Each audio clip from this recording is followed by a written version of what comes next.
Hello, everyone, and welcome. My name is Mark Osborne, the Senior News Editor at PV Tech. Today, our Tech Talk series webinar is in partnership with Nextracker to discuss the rapid adoption of large module formats, especially with the potential for offering some of the most significant cost-cutting innovations in the history of the solar energy industry. We have three speakers for you today. We have Mario Riello, who is the Vice President of EMEA Sales at Nextracker. We also have Tommaso Charlemont, who is the Global Solar Procurement Leader at RES Group. And finally, we'll have Fabian Kuhn, Senior Project Manager at Fichtner. Now, we will have time for around a 15-minute Q&A today. So please use that question section to ask your questions during the presentations.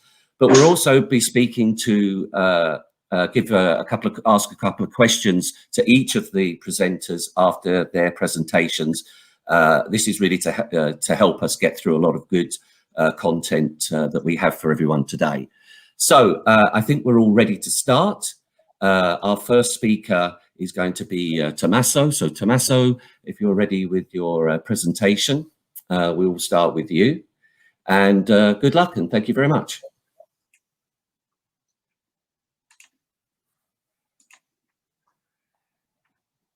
Thank you, Mark.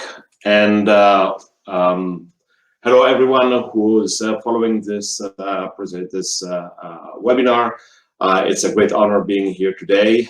And I would like to thank Nextracker for having invited us on this stage. What I want to discuss with you today is the impact of large format modules from a developer standpoint. I'm going to walk through what it represents in terms of a revolution in solar module technology, the features, but then also the what I call it the reverse side of these large format modules, and then jump to some conclusion. Just a couple of words about who we are. RES, we are a British headquarter-based project developer. We have been in business for 40 years already, 19 gigawatt of executed projects. Not all solar, of course. There's a lot of wind that we have done. We have approximately 7 gigawatts under operation, and we are a group of 3,000 people. What we mainly do is we develop, build, and operate projects, which we do across different technologies. Wind, which is where everything started 40 years ago, with RES. Solar, of course, we are heavily getting involved with storage, and we also do transmission and distribution. But of course, not in all geographies. On the map, you can see there's a dozen of countries where we operate. We do solar mostly in USA, Canada, Australia, Turkey, France, UK, and Ireland. Germany and Sweden are speeding up. The other technologies we do across the other regions as well. Just a quick glimpse of some accomplishments. As you see, we have started with wind technology in the 80s, and then have adopted solar probably, I would say over 10 years ago. It was in 2010 when RES started building the first solar projects in France. We have gone a long way since. We have developed our transmission distribution business since we have started getting heavily involved in the storage.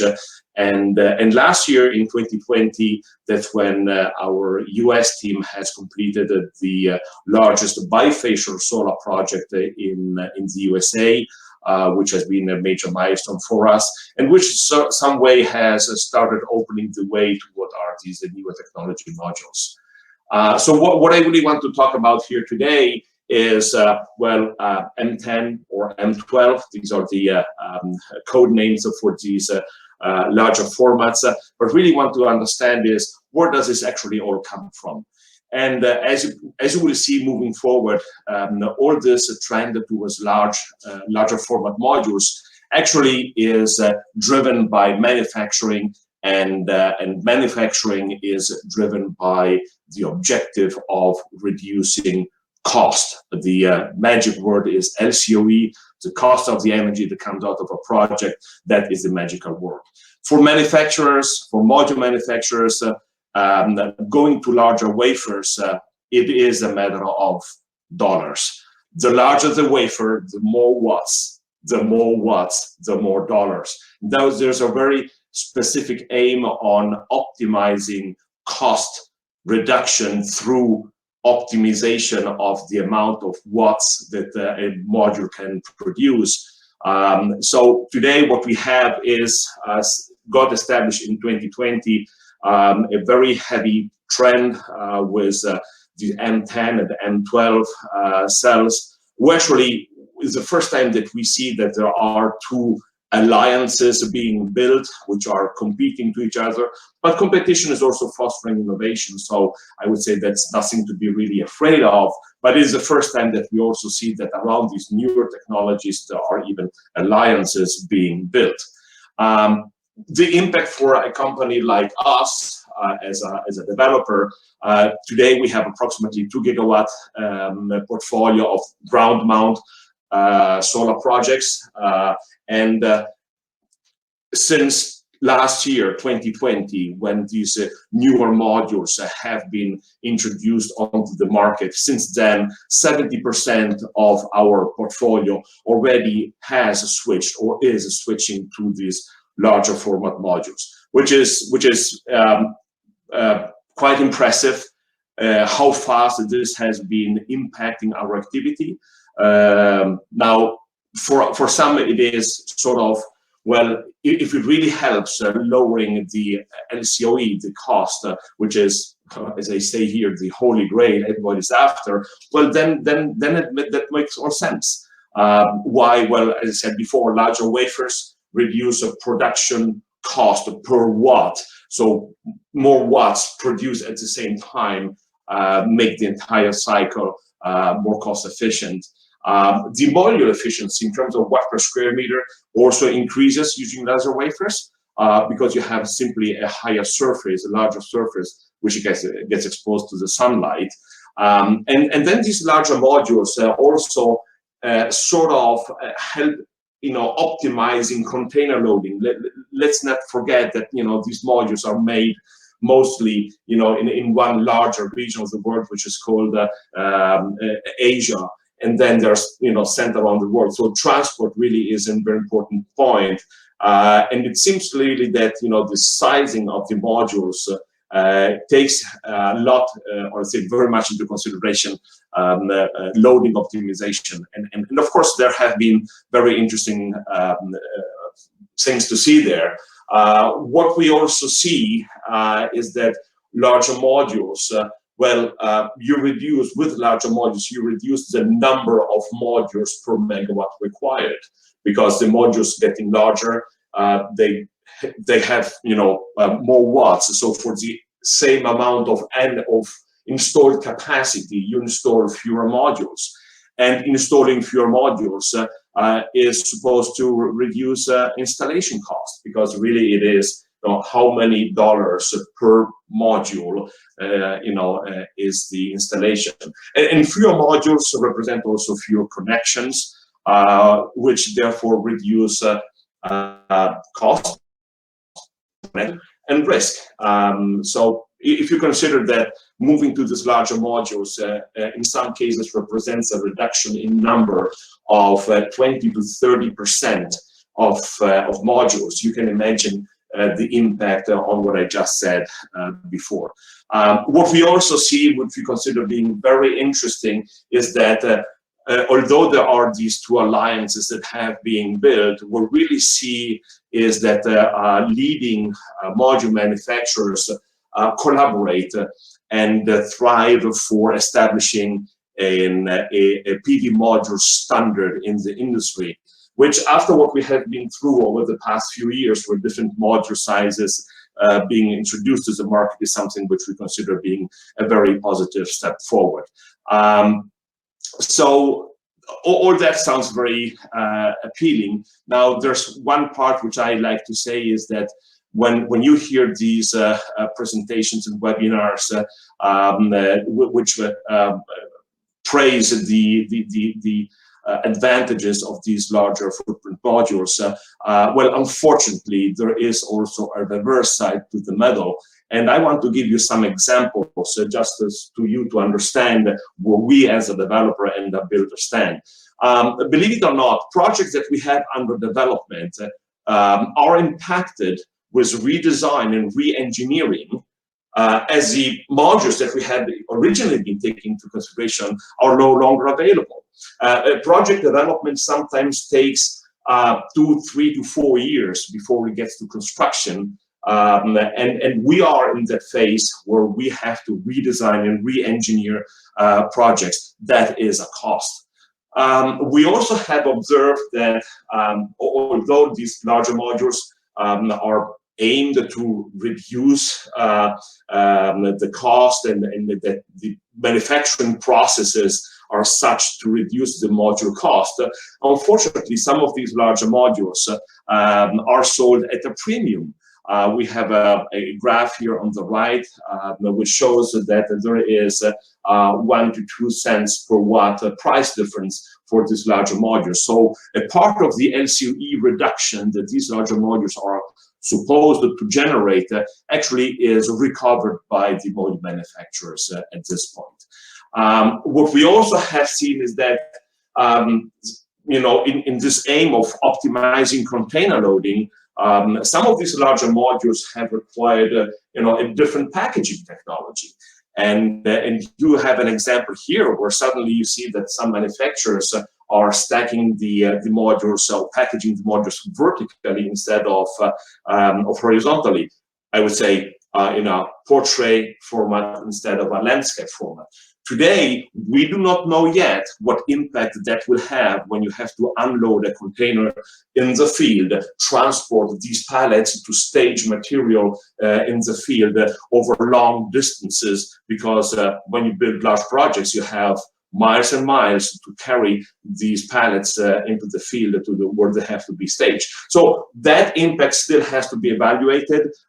Some installers have expressed some concern. We will have to understand what that really will bear. Also, you have to consider that these larger modules can be up to 40% heavier compared to previous modules, right? Modules already have become heavier by moving to bifacial because you have a glass-glass structure. But now these modules become very big and they are heavier. So when I was saying, yes, you can reduce cost by installing fewer modules, but if suddenly you require more manpower because the modules are heavier, because people get tired, or because you have other handling issues, you may be needed to staff up crews. So the installation cost per module may actually increase. We do not know exactly yet, but by how much.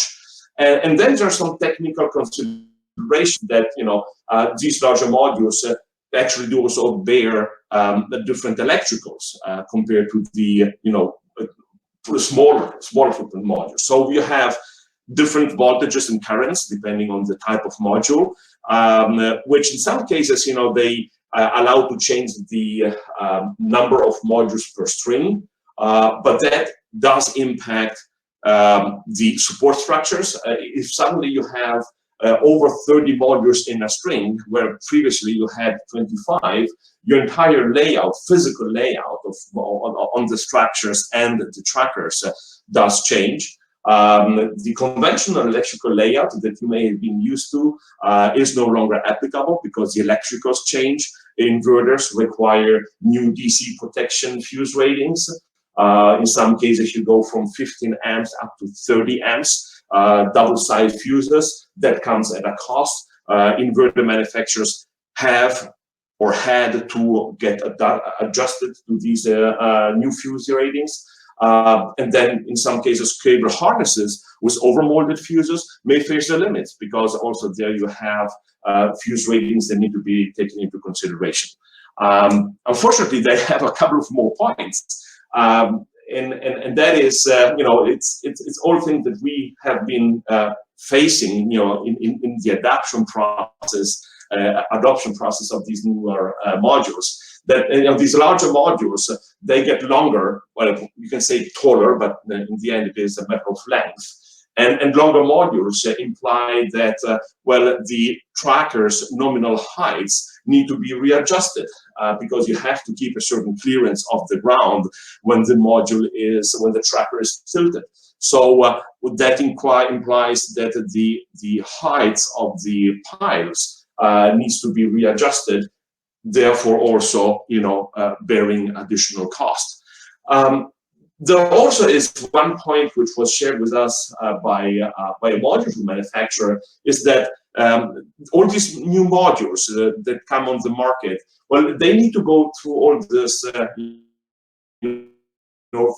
processes. And then because they are bifacial, they have to go through longer testing. So you have different reports that need to be generated.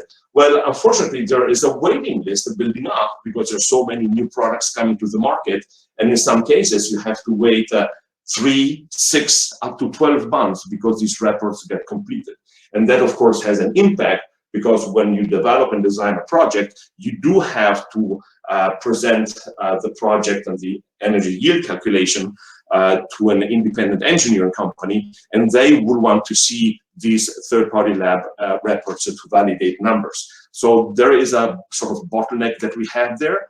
Another fact that we have realized is that in some cases, when some products are being made available, actually being sold before the production lines are even up and running.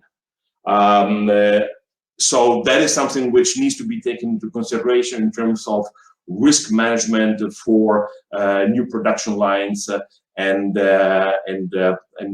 everything it takes with it.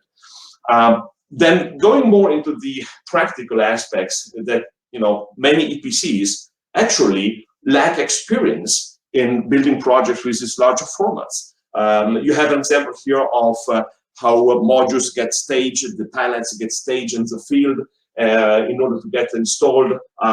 We have very good experience in doing this. We have not yet installed pallets or say staged pallets where modules are packed vertically. We don't have that experience yet. We will need to acquire it. So there's a learning curve that many EPCs still have to go through. And last but not least is that even some investors, because of all the above, still are skeptical because there's a limited track record for these larger format modules, and they really prefer, as investors are not very technical experts, they really are financial experts. They don't want to take risks because they really want to make sure that the IRR is met. So they don't like to be guinea pigs. And therefore, you see there's some, I would say, reluctance or caution, I would call it more caution from investors in adopting these larger format modules.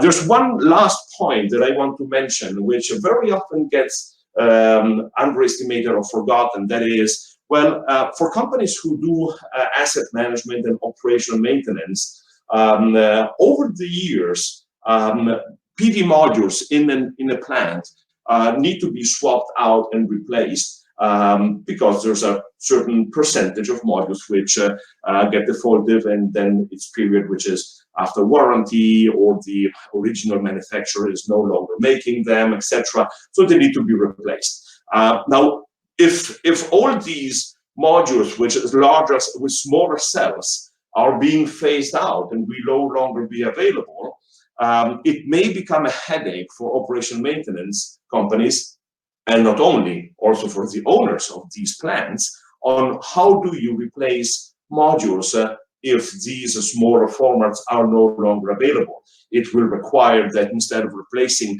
a module here, a module there, or just a single string, that you have to recable a whole table or a whole tracker. That means that you have disassembled, dismantled what has been built before and rebuild new, which of course bears cost. So that was the last point that I wanted to bring up.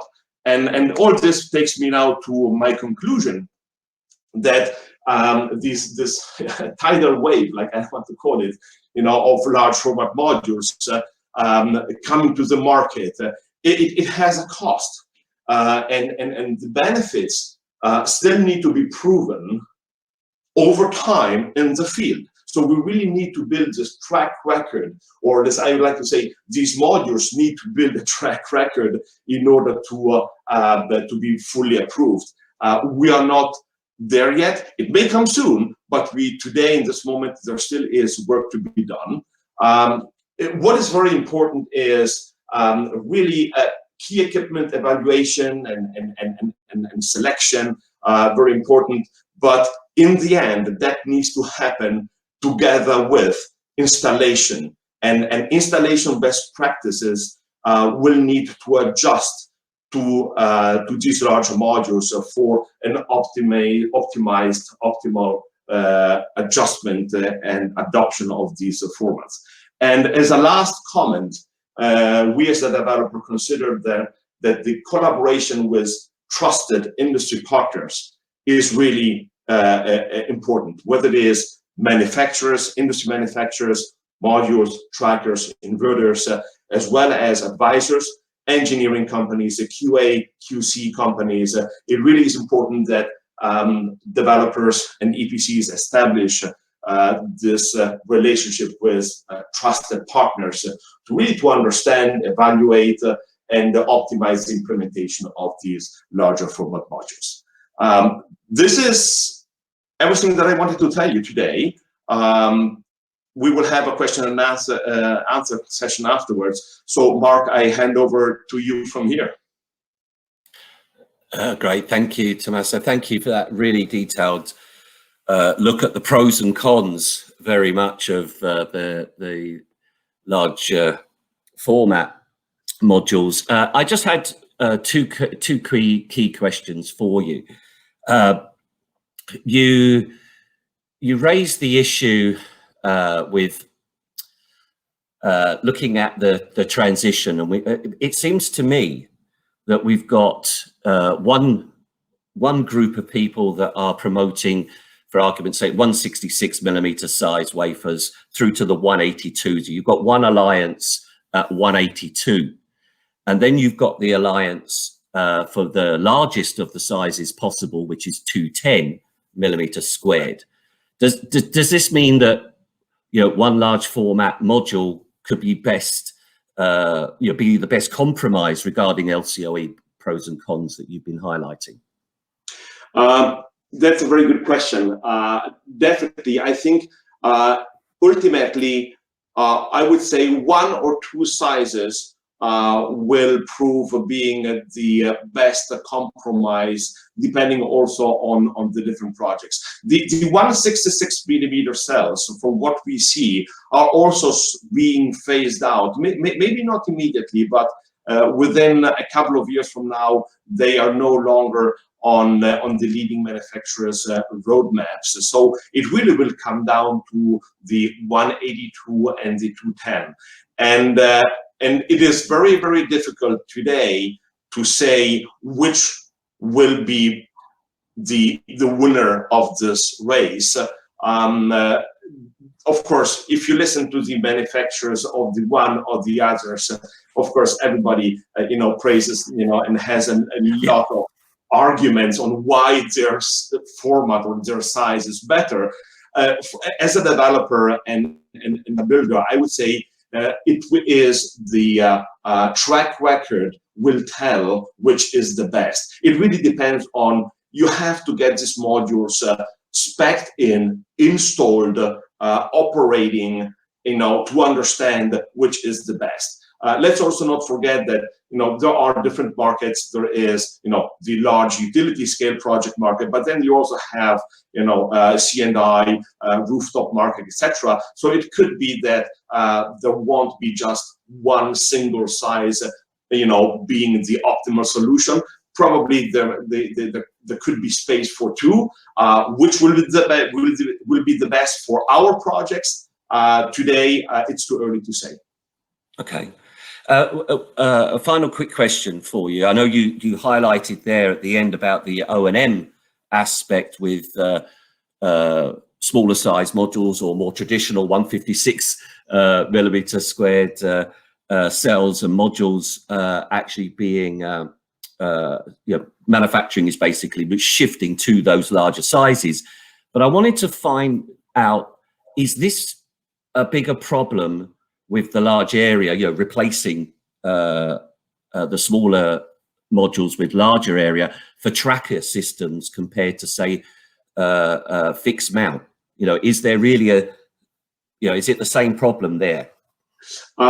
I would say yes, because in the end, the problem is the same. Is that when originally installed, the previous generation modules, whether it is on fixed tilt or on tracker systems, the tracker and the module are intimately matching. So there is a dimensioning which is very carefully calculated, which depends on the string lengths, how many modules you have in the string, how many strings you put in the tracker, and that really is, I don't want to say down to the centimeter, but the length of the tracker matches the strings. Now imagine suddenly you have to replace modules, and these larger modules are 10% wider, or maybe even more. The impact, physical dimension, impact on the of a string of these modules,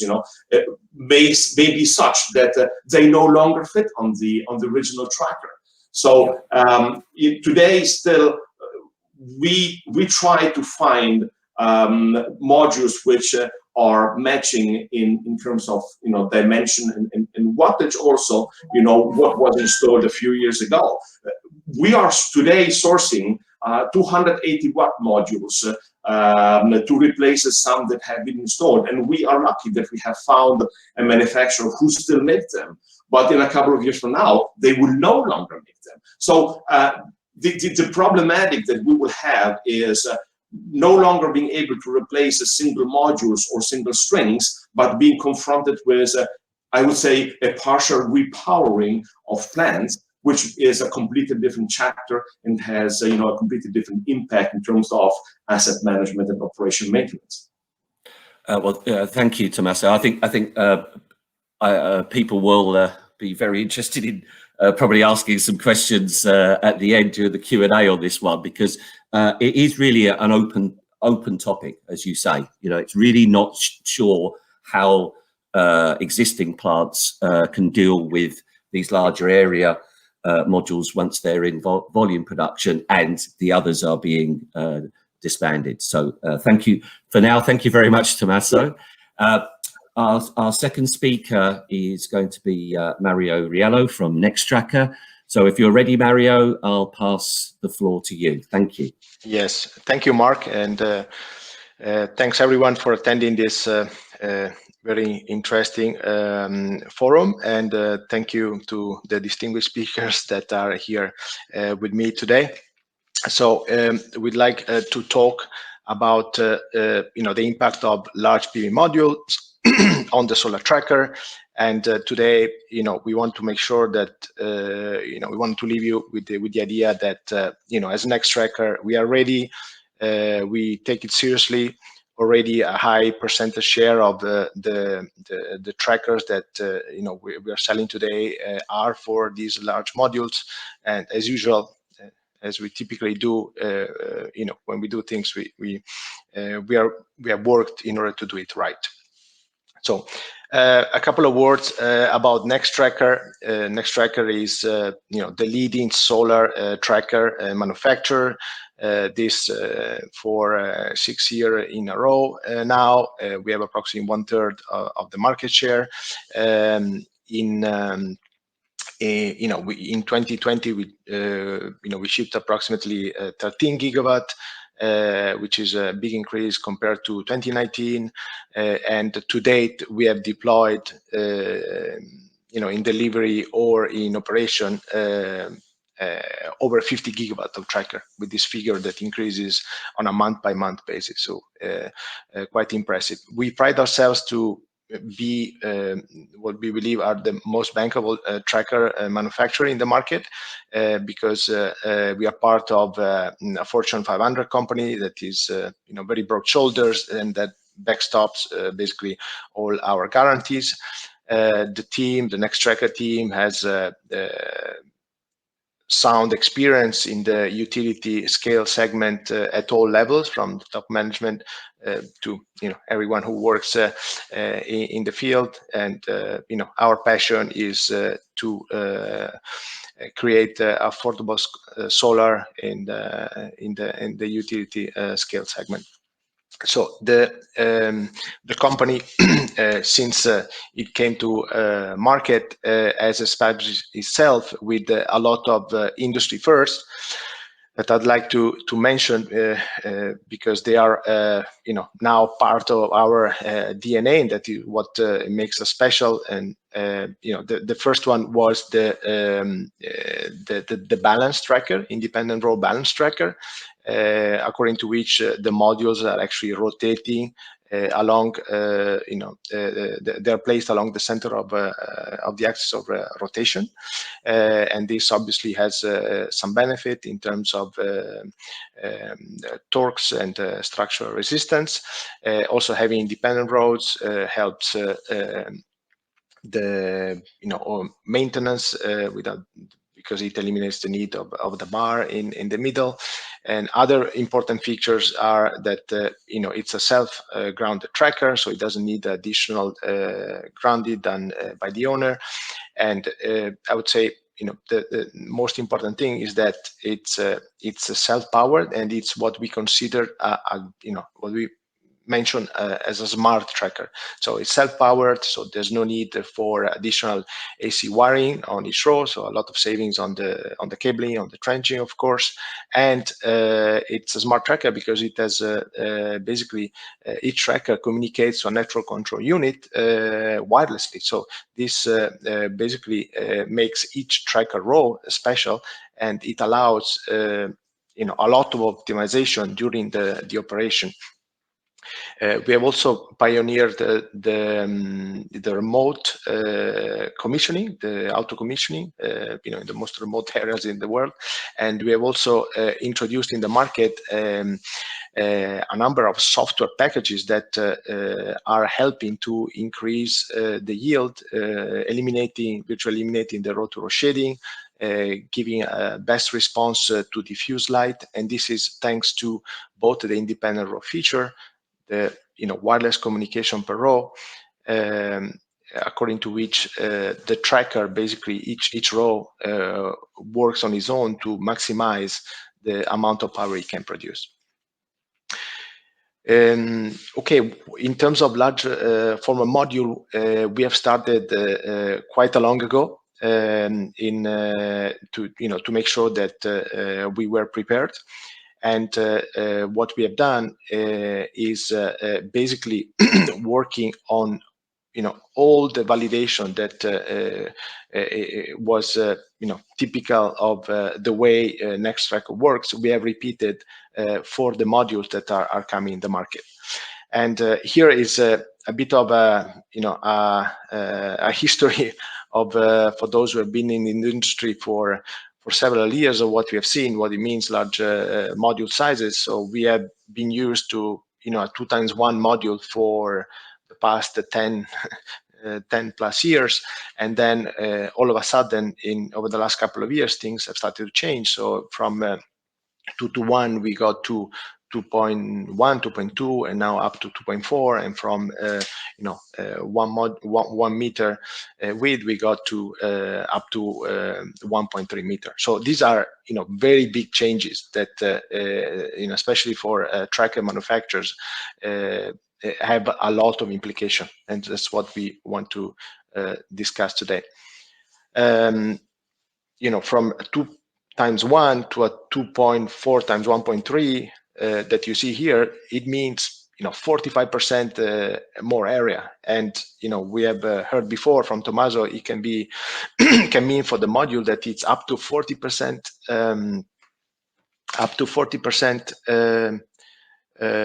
more weight. So what does it mean? Well, it means that there is more strain on all the structural element, on the torque tubes, on the piers. There is more strain on the motor, and there is eventually more static and dynamic load on the structure. What does the weight per se mean? Well, per se means that we have to rethink the way we design the roads, and we may need to make add more piers or make the piers heavier. It means, yes, that the module is heavier, and so it may take longer to install the module itself, but it may also take longer to install the row itself. Probably the most impactful change is on the electrical, because most of these modules, they have higher current, and this is matched with a lower voltage. So apart from everything that can change from a component's point of view in terms of fuses, connectors, and conductors, but it means that by having basically a lower voltage, you may have a higher number of modules per string. So you may go for in the most extreme cases, you may go for much more than 30 modules per string, and it means that in certain configuration, the number of strings that you can allow, that you can afford per row, is not anymore 3, but sometimes it can be 2, and this one has some implications not only on the electrical or on the structure, but also on the costing side. So let's look in detail of what we have done from a design point of view. So as Nextracker, we have championed the wind engineering, and all our trackers have gone through a very thorough wind tunnel testing. And once we started to see these modules come in the market, what we have done is basically do wind tunnel testing, understand the impacts on each and every model that was introduced, to ensure that from an aeroelastic response, everything was clear, and the structure could afford these sizes, these weights, these strains. We have done that from a dynamic point of view, and we have also done it from a static point of view, both at our test facility and also at the module manufacturer test facility. So we have reviewed what is the necessary design of the pier, the bearing housing assembly, what is the length and what is the width of the module rail, and obviously also of the torque tube. And once these two-step process has been completed for a specific module type, we have considered that specific module type as approved. So the approval and the testing has not been conducted for one module family, but has been conducted on each type. And as of today, we have 100 plus module types that have been approved, and this thing it's done on an ongoing basis. So our target is to have all the large format modules being approved. I mean, as a major tracker manufacturer, we cannot afford otherwise. We have done this up to the what is probably one of the highest watt peak rating modules in terms of also capacity in the market, not just in terms of announcement. That is 660 that you see here of the 210 millimeter cell. And this is, as I was saying, it's an ongoing continuous process that as more products come to the market, will add more to the list. And we issue a an approval letter together with the module supplier that is given per project to the clients. Okay, we come to the last point, which is what we are often asked.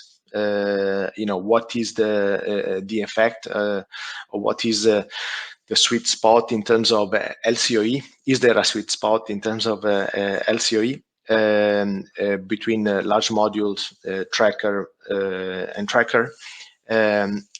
I think that there is no single truth, and there is no single answer that can apply to everything. It depends very much on the site, on the wind patterns of the site, on how the site is shaped. It is clear that these modules are. I mean, if you take any given row of any length, by the sole fact that the modules are longer, in any row there is in every row there is a higher power, right? So there is a higher power, and there is more power per total area. So eventually, you're going to end up with fewer roads. Which is why larger modules are beneficial, and they're also beneficial in terms of costing to the tracker.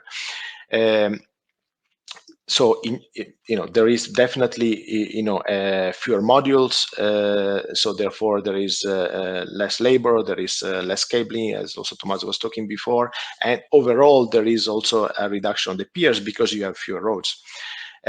What is important to understand, though, is that on each row, once you have modules that are larger and longer, there are some implications, and these implications, as I was mentioning, could be that you have to add more piers on the same row.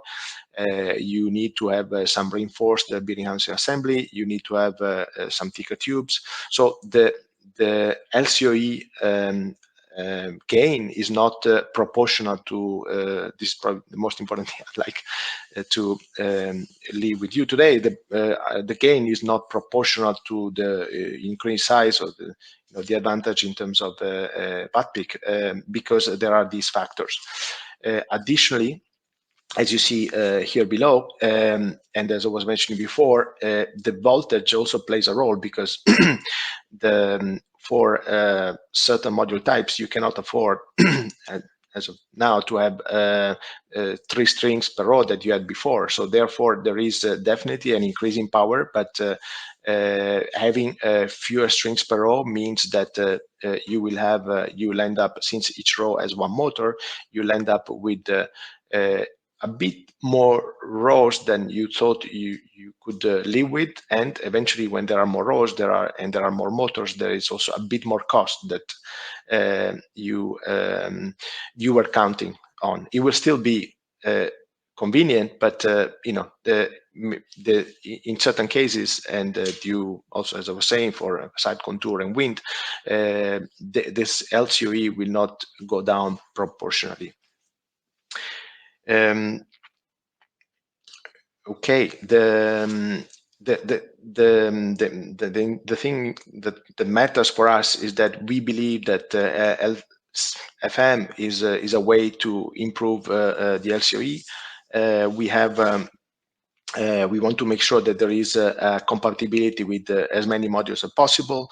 We are seeing that there's a lot coming out both in the 182 and in 200 millimeter cell size. We believe that these two platforms will continue for a while, so there will not be a clear winner. And we are seeing this also because we are noticing that even same suppliers are keeping both platforms. So this one is not it's not going to go on just for 1 year, 2 years, and then there will be a standardization, but it's possible that this will continue across time.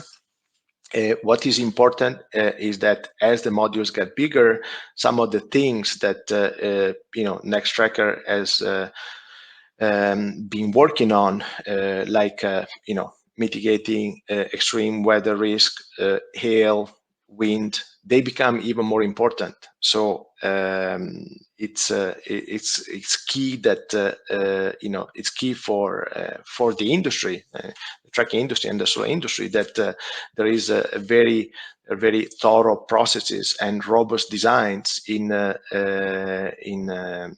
concept of the structures in order not to increase the risk that these extreme weather can cause catastrophic events.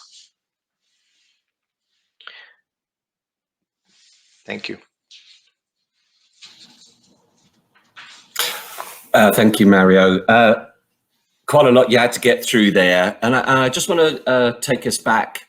I know I didn't realise the level of testing, especially wind testing, that you've done on the whole, not just a couple of the module manufacturers' large format modules, but across the board, as much as you can see there.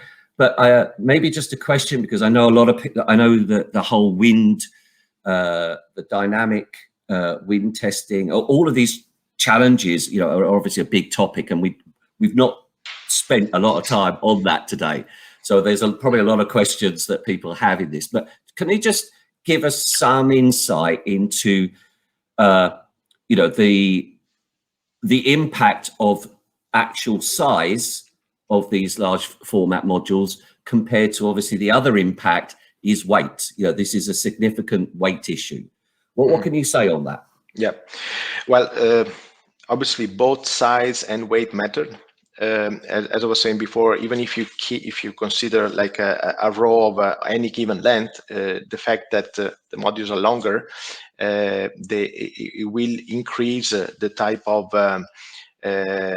dynamic response that the module gives when it's stimulated under extreme wind, and therefore it will increase those effects that we call torsional galloping. That is basically when you see the edges of the tracker that are turning more than the center piece of the tracker, and therefore this needs to go into the design. It needs to go into how many dampers you have, what type of, what's the size of the dampers. Clearly, if you are not foreseeing these type of components, your product is a high risk. And so for sure, length is the size. The length play an important role, and the weight is also equally important, because with the weight, you have an increase in the torques on the structural elements, and both from a static point of view and from a dynamic point of view, and therefore you have to reconsider how is your motor being sized, and how is the structure supporting this 20, 30, 40% heavier components that they sit on top. Okay. And I guess with the actual testing that you've done, is the main sort of impact really just size or length when with the tunnel testing, with the wind tunnel testing? You get a lot of people are starting to talk about it's not just high winds that create some kind of major flutter that could cause a catastrophic, but it's more lower speed, more consistent wind that can also be a problem. Is that purely because of the large area, or is it that part of is that been attributed as well to the weight, the overall weight? I didn't know what you might be able to say on that.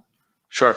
No, well, the weight has definitely an impact, and in this regard, you brought up a good point that most of the catastrophic wind failures that we see are happening at lower wind speed. So it's not the hurricane, but it's a wind speed that is that you can easily find in Europe, in many geographies, that is below 100 km/h. So when you have this type of wind, you start having a certain resonance. So the weight is a component in the resonance. So that's definitely it plays definitely a big role, and that's why I was saying that you need to have a change on the number of piers, a reinforced building housing assembly, and rails, longer rails, and torque tubes. Okay. Well, thank you, Mario, again. Thank you, Mark. Looking at the time, we're going to move on to our final presenter today, which is Fabian Kuhn from Fichtner. So, Fabian, over to you when you're ready. Yes, thank you, Mark. And thank you, Tommaso and Mario, for your perfect presentations that have shown already that that the issues that need to be tackled and further studied in future with regards to large size modules are already in the mind of developers and tracker suppliers. I will talk about that issue from the technical perspective, from the advisor's perspective. I'm from Fichtner, and I would like to introduce Fichtner shortly. So Fichtner is an engineering consultancy company based in Germany. It was established almost 100 years ago. We have projects in almost all countries all over the world, 170 or even more. We have 1,500 employees, of which 500 are based in Stuttgart, our headquarters. We have centers of PV expertise, and not only PV, also hybrid, PV hybrid, not only in Germany, also in Italy, Spain, Great Britain, Turkey, Saudi Arabia, UAE, and Malaysia. And we are involved in hundreds of projects in different roles all over the world with capacities of up to 50 gigawatt. The range of services cover the typical services of an independent consultant, which is the owner's engineer of all project phases, the lender's technical advisor, LTA, for the banks, because every project has to be bankable. We are also the transaction advisor on large-scale IPP projects, like in the Middle East since 5-6 years ago for PV. We perform technical due diligence services, of course, feasibility studies, construction supervision, until the commissioning, acceptance test, and the performance tests. In other projects, we are also the advisor for the operation maintenance monitoring of ongoing projects during the refinancing of the debt. Some recent project highlights, you see a picture here is the MBR solar park in Dubai, where we are heavily involved since 2015. Other projects is the Talasol project in Spain with 300 megawatt and other projects with capacities of more than 5 gigawatt in the Middle East, like, for example, Oman, Saudi Arabia, and Abu Dhabi, Dubai. So the question here is, work actually reliably with trackers while meeting the LCOE requirements? I have divided the following slides in the different project phases, which is the pre-bidding stage, bidding stage, construction phase, and the operation phase, because we see that there are different quality criteria in actually these different phases of a project. And we also see that the early involvement of tracker supplier during the project phases is a must. So coming to the pre-bidding stage, there are quite some considerations to be considered for the impact of larger modules. For example, the PV module eligibility requirements and the track record and the certificates, which have already been addressed by the previous speakers. Examples for the eligibility are, of course, a sufficient track record of the modules. There must be references from experienced module suppliers. All the certificates need to be in place against PID, the safety, the salt mist corrosion, and the product warranty shall be nowadays more than 10 years, and the power output warranty at least 30 years. This is what we see in the market and what should be standard in future projects. There need also to be the confirmation from both the tracker supplier and the modules that the pre-selected tracker in the pre-bidding stage, selected by the developer, can actually work together and is suitable with the pre-selected module. Without this confirmation, it's a risk for the bidder to even go into the next bidding stage. In parallel to the module requirements, there are also structural requirements which need to be met by the tracker supplier. It's also the track record and certain tests that must be successfully done. Of course, the wind tunnel tests, there must be the tracker dynamic analysis, full-scale outdoor tests, because with higher module size, also the loads increase, and even with bifacial operation, the tracker supplier need also to confirm that the tracker is suitable for bifacial modules. The adjustment of the stow strategy is also important due to the higher load of the modules.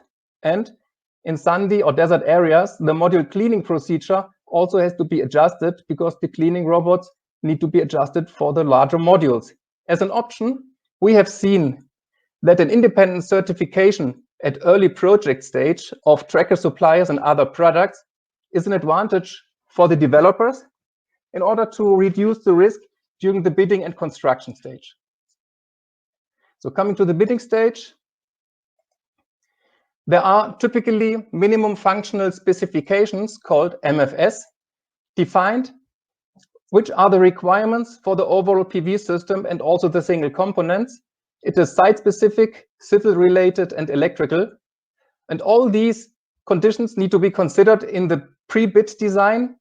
We have the design wind speed, which is at 10-meter height as a 3-second gust and also as 10-minute average. We have the geotechnical survey with core samples, the test pits. You see the two pictures at the left.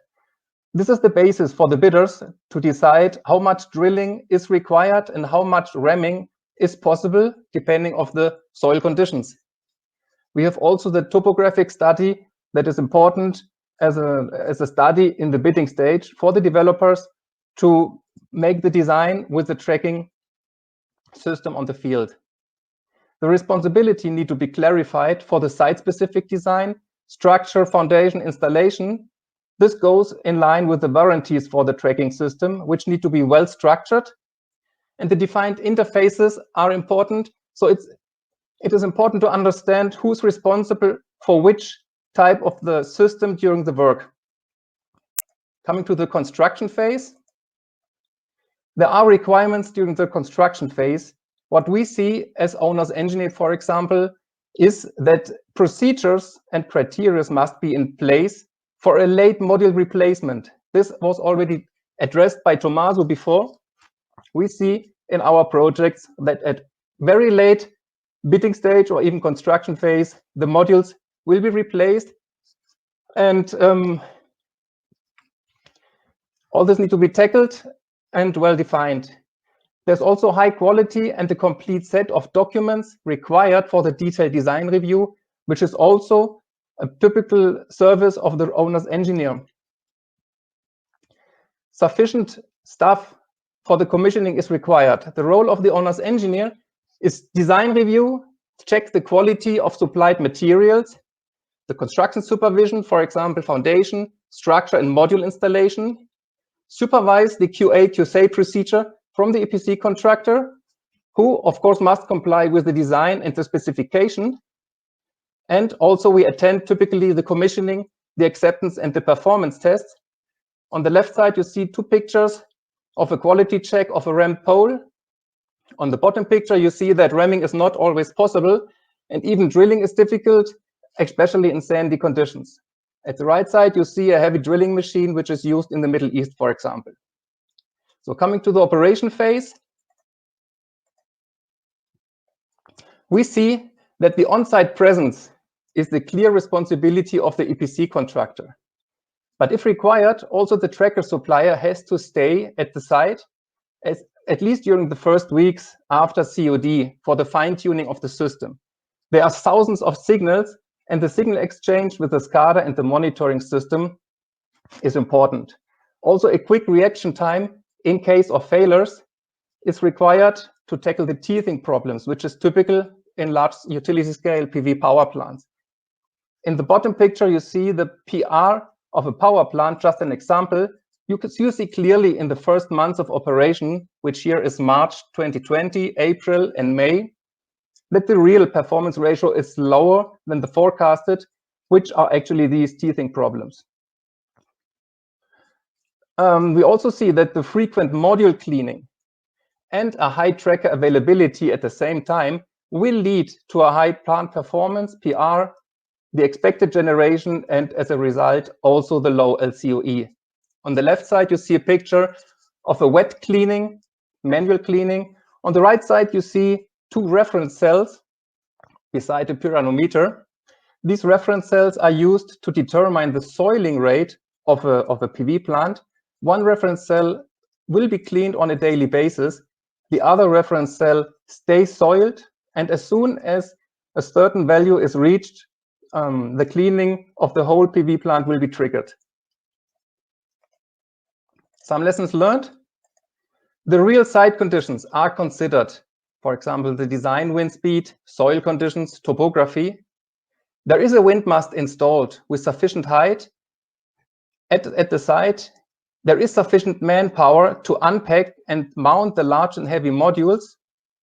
The tracker unavailability is properly defined in the contracts. we see contracts where the power plant availability is actually defined, but the tracker unavailability is not properly defined, which is a problem, because if a tracker is not tracking, the performance ratio can still reach high values because the solar irradiation is less, the generated power is also less, but at the end, the so-called PR value is still high, which is not good. All this is to avoid delay, downtime, underperformance, corrective actions, warranty claims, and also liquidated damages that nobody wants to pay.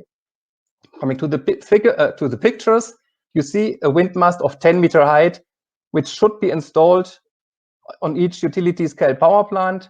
The other pictures show accidents, what happens at high wind speeds on a site. This was in the Middle East. Thank you, and now happy to answer your questions. Thank you there, Fabian. Just a quick question, because I know the time's getting on. Right at the end there, you were highlighting the wind mast. I've seen video where in the installation phase, there's been a wind event, fluttering and catastrophic failure has occurred. So because a lot of people think, oh, this only happens in operating plants, but is there a way of mitigating that, or what's the risks there that or mitigation aspects that people can figure out? Yeah, that's a very good question. Thank you, Mark. Actually, the risk is not only during the operation phase, but actually as soon as the modules are installed on the tracker surface, there must be a safety strategy in place and to be considered by the EPC contractor, which actually is the manual movement of the tracker and the modules to the stow position. Because at that time during the construction, normally the batteries or the control system or electricity in general is not yet in place. So all this must be done manually. And of course, this is the risk is not there only during the operation, but also during the construction.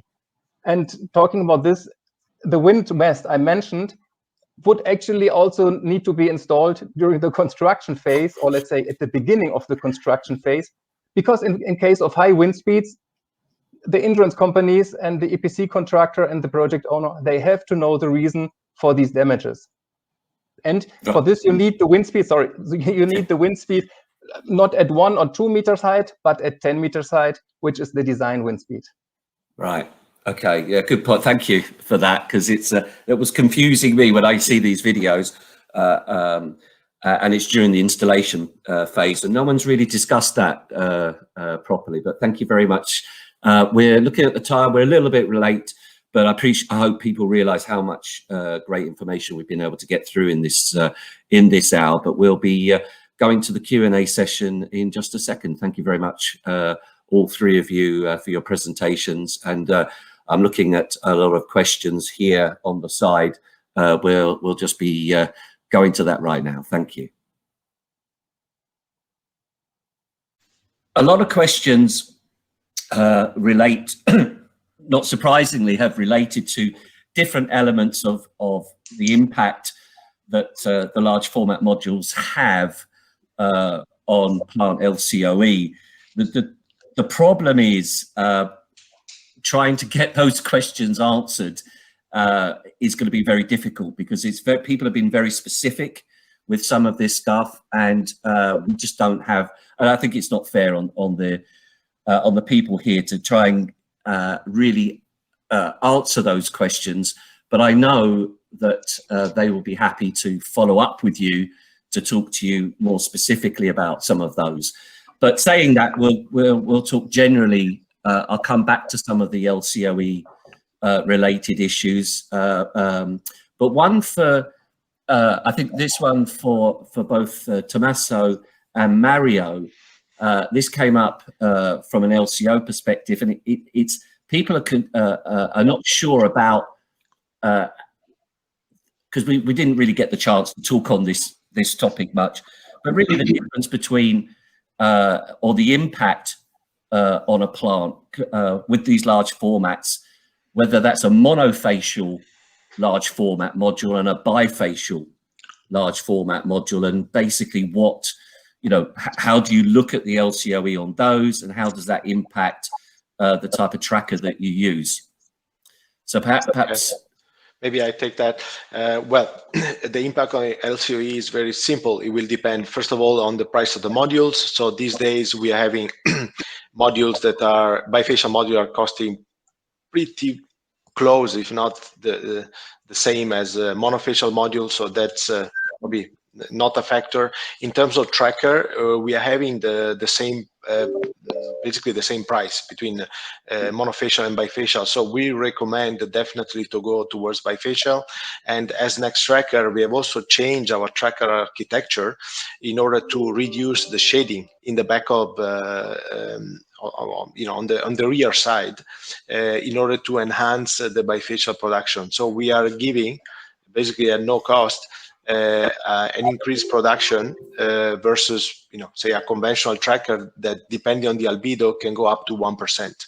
This is basically at no cost, so it's definitely an important LCOE benefit. You know, so we have eliminated the, you know, we don't put the motors behind the modules. We have gaps where there are bearing houses, and therefore we have very little shading.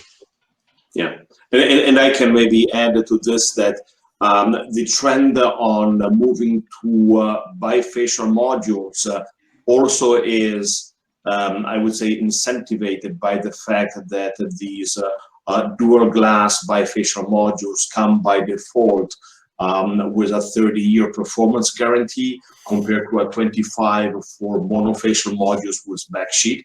So as a developer, we are definitely interested in extending project lifetime, and that additional 5 years is important for us to consider. Of course, considering that, you know, Nextracker has already developed solutions which minimize rear side shading is definitely a plus. I would say what most likely will influence LCOE are, I would say, less these type of technical considerations, because we already have implemented those. It really has to do with where are you going to do your project. It has to do with what is the albedo on the ground, how much reflected light will you be benefiting from it to generate rear side additional energy. What are the weather conditions in that area?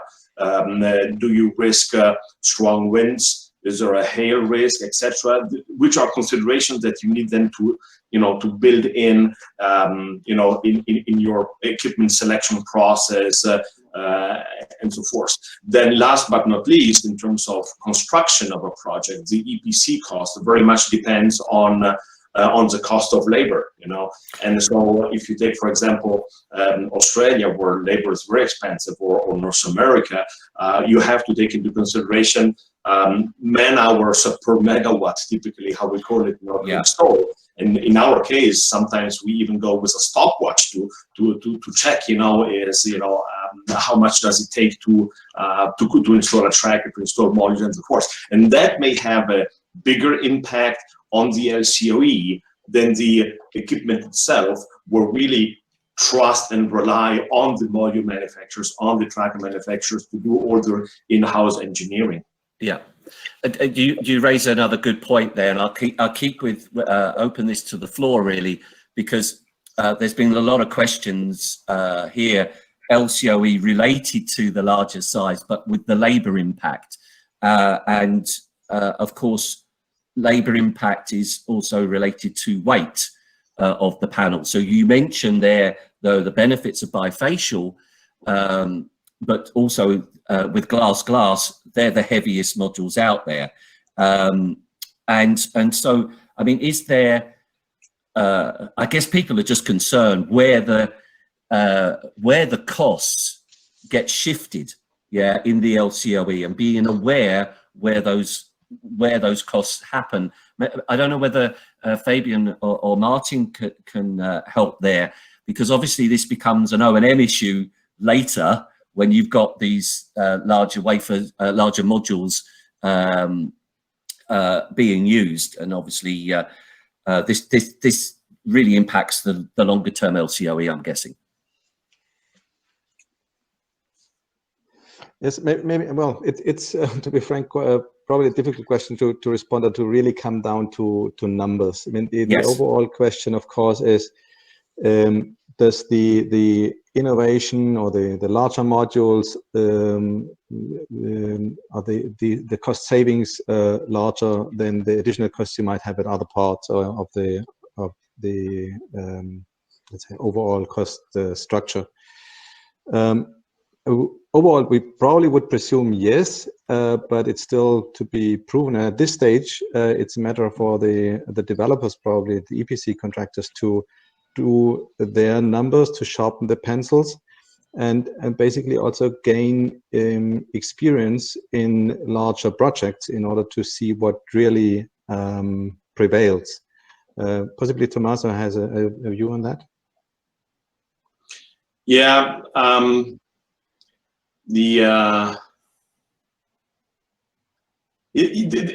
I would say typically there's not one solution that fits all. There are many variables, and for us as a developer, really it is a matter of establishing, partnership and collaboration with, industry-leading equipment manufacturers, advisors, work together in a team. It's the right answers will come from collaborating with leading companies and putting heads together.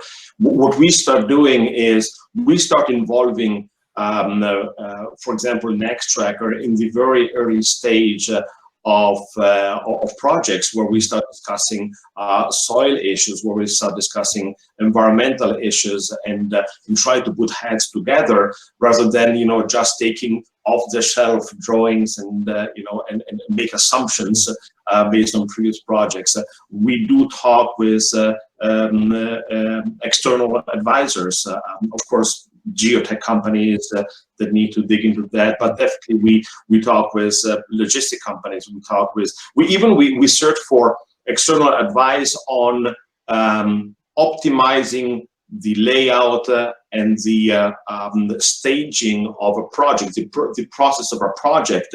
We talk to companies who do aerial overview on and trying to optimize from above, to understand how would the project be better laid out in phases, the construction phases. We search out for advice from real experts, and then we blend all this back into our considerations, internal considerations.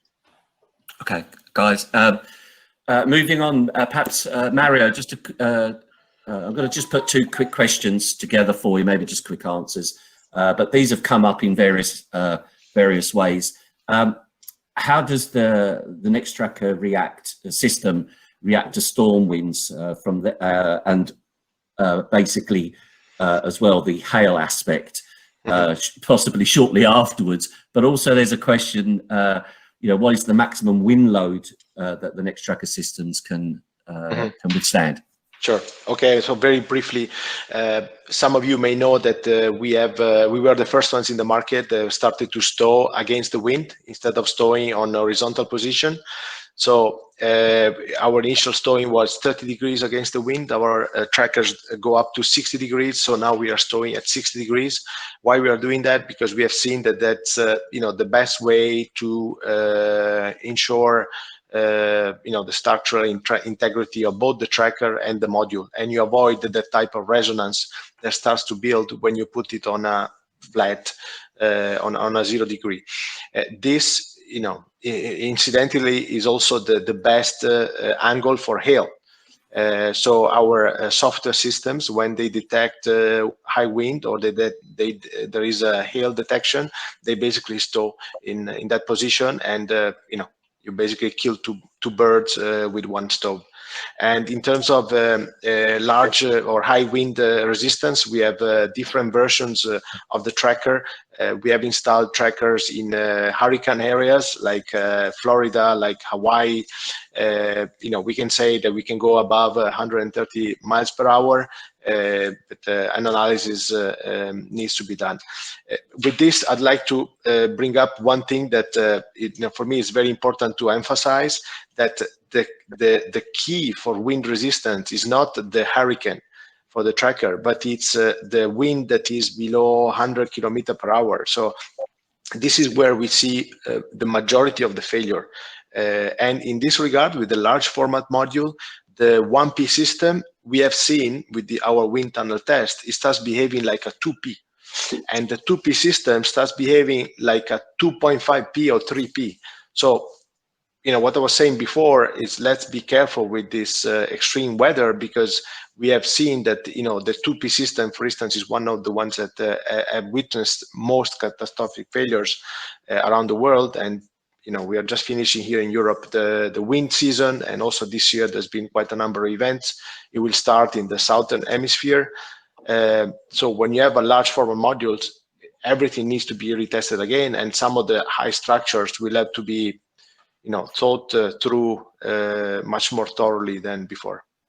Okay, thank you for adding those other points in there. Moving away from that, but back to the O&M, and I thought this would the O&M issue would come up with the larger format modules. This one, perhaps, Martin, I'll throw this one at you. If the question says, if we replace damaged modules, we have a problem with mechanical compatibility and also with the electrical compatibility. Perhaps you can give people some advice on that. Yes, maybe I need to give maybe a more general statement on that. Of course, for the overall sector, it is important to maintain and to manage a sustainable growth, benefiting from lower LCOEs, benefiting from innovations, while not jeopardizing the quality because of as a part of a risk management. Now, already today, we probably would face the same issue with very early modules years back. We have had similar discussions when bifacial modules were introduced into the market, or even when trackers were introduced into the market years back from now. So I think this is the overall matter of managing innovations in the sector. Yes, there might be issues and singular cases at times, and so far we have always seen and found solutions to that. Even when we now have at the moment relatively large projects in Latin America where thin film modules are being exchanged, large-scale thin film modules to crystalline modules, so totally different technology, totally different size, but still done and doable with the right design and mitigation measures that, of course, bring its cost, but it's not a fatal issue at the end. So that I think at this stage, when a decision maker has to decide on which technology he would go, it's a matter of doing a very thorough analysis of the technology to be ahead of the market in the sense of being aware of what's coming up. It's a matter of working, as Tommaso already said, with trusted partners to ideally pre-qualify suppliers before you go into a competitive bidding process where you have certain timelines you need to comply with. It's basically doing homework for the EPC contractors and developers in early stages. So we see the point from a technical perspective, believe it's solutions, but it's not an exceptional problem that's there. And the same applies basically also, I've seen questions on the kind of issues that might occur with cleaning or mounting or principal technical feasibility problems. And this is a matter that needs to be sorted out and managed and possibly also tackled with the right warranty and guarantee packages in project development. Okay. Moving on, there's again, I'm trying to condense this down a little bit with the time left. We talked about, and I think Tommaso, you really painted the right picture about the 182 millimeter alliance compared to the 210 millimeter module, large format module alliance. Several people have asked really the same. I've asked on this, but one in particular, when we talk about what's the project developers, view about, these new so-called standard formats. How long do you expect them to be in place? There was several other questions asked. People were asking about, what's the next wafer size after 210? And technically there shouldn't be, because it's a 300 millimeter diameter ingot, and no one's developed anything larger than that. The semiconductor industry tried to move to a 450 millimeter ingot, but that never happened. And that was down to costs, to the benefit and the knock-on effect in manufacturing. So, but what's the view from you guys, to say from Fichtner and RES, about these two formats? Will they stay well, the question was, will stick or stay for at least 4 to 6 year period for you? What's your view? I can take that, Mark. So I think we look at it from, I would say this is more our construction vision that speaks here. The module size has reached, I would say, its physical limits with regards to the transportability of the modules, right? Yeah.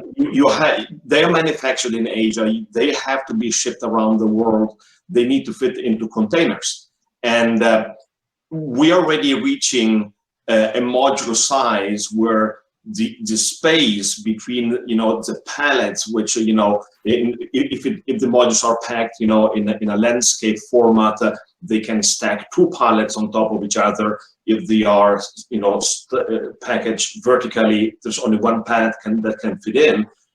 If the module would be bigger, it would no longer fit into the container. Yeah. So there are physical limits which I would say become predominant over the wafer or cell size itself, because you will no longer be able to transport them, right? Yeah. So the limits are there. One point that we also consider, and I already mentioned that during my presentation, is that well, these modules, they get put on a pallet, get wrapped with a cardboard. On site, we have to take them out of our containers, and you have to go and tape them in the field. Each pallet today has already achieved or is in excess of 1 ton of weight. You have a forklift. You have to go with the forklift on an uneven ground where there have been earth moving machines going around, pile drivers. It's not flat. So you have to consider that the degree of difficulty of moving around, thousands of pallets, which are each in the excess of 1 ton of weight, at one stage will have a limit, right? Yeah. So I think what we hope for is that these 2 alliances that got built and who are standardizing around the M10 and the M12 or G12 cell formats, that they will succeed in their work, and that they will be able to establish these, I would say, coexisting 2 standards. Then who's going to win the race? I already said we will see, time will tell, but we really hope that there will be, at one point, this standardizing taking place and remaining there for you mentioned 5 years. Yes, 5 years. I would say it makes sense. We hope for this. Also because, as I said before, I don't believe that modules can go any bigger, can become any bigger than. Yeah, and I guess a throwback there. I think people are still getting their head around the fact one standard does not fit all anymore. We are going to have these 2 wafer sizes, module sizes because of the wafer sizes, but we've not mentioned this, but people tend not to. I don't know why, but you've got a third, which is First Solar. and their Series 6 module. You know, that's its own format on its own. So you kind of, I think people just need to absorb the fact that there are going to be three large area formats to consider going forward. We're not going to see, you know, I don't think we're going to see multiple more standards, but then we haven't even got into the issue of will heterojunction, so, you know, N-type mono heterojunction modules ramp up to, you know, gigawatt scale production to become a competitor in the utility market, and they may not be at they may be at 166 millimeter wafer sizes. Who knows? You know, that might be the other. Yeah. So very important consideration. Yes, indeed, we are talking utility scale here. We are not talking C&I residential. Yeah. There is a market for smaller modules, because indeed you cannot imagine an installer taking a module which is almost 40 kilograms in weight and putting it on the roof of your house. That won't work. So let's talk about utility scale. First order Series 6 has also grown. Now you have the Series 6 Plus, which where they are implementing their new Cure technology. That also has become bigger. We're talking, in any case, a size of module and a weight which is very close to what we see, you know, in the, you know, M10, M12, you know, cell. So it is not too far away. It's a matter of a few centimeters, but that is similar. So you're right, there will be, if you consider that third, you know, supplier, or that, you know, specific supplier, yes, there could be a third type of format agreed. With regards to new technologies, I'm not a module maker, but my considerations would be that if you can make, you know, a P-type M10 or an M12, why could you not make an N-type M10 or D12? So moving forward to, you know, an eventual development, you know, of N-type, and then when you say N-type, then you talk about heterojunction. It could perfectly happen around the M10 and the M12 format wafers. Okay. Looking at this, guys, I think we'd better finish. We've still got lots of people here, but hopefully we've been able to cover a lot of ground and a lot of good questions from people that have come in. But once again, thank you to our attendees. There's still a lot of people here after all this time. And honestly, it's been a pleasure to have this group of presenters with us. I think this has been an excellent topic area. It's a very difficult area. And I just want to thank you guys for all the work you've put into this. And we look forward to seeing everybody at our next Tech Talk. Thank you very much. And that's the end of the webinar. Bye-bye.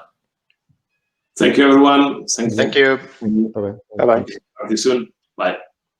Bye.